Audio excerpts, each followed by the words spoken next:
The manual gear lever here is, as you would expect, gears 1 to 6 and reverse. Whatever gear you're in will be displayed on the iCockpit instrument panel. It will also prompt you to change gear at the optimum point. In the 6-gear manual gearbox, to access reverse, raise the ring under the gear lever, move the gear selector to the left and then forwards.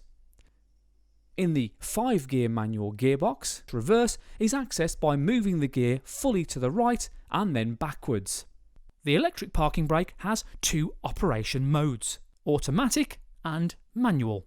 To operate manually, at any time with the engine running, briefly pull the control lever to apply the handbrake, and briefly push it whilst pressing the brake pedal to release. In automatic mode, which is activated by default, the system applies the parking brake when the engine is switched off. It releases it when the vehicle moves off. If the driver's door is not closed properly, the handbrake will not release.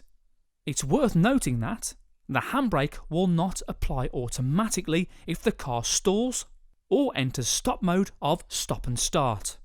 Before leaving the vehicle, always check that the parking brake is applied and the indicator light is on. For added safety, if the driver's door is opened with the parking brake off, you'll hear an audible warning and a message will be displayed.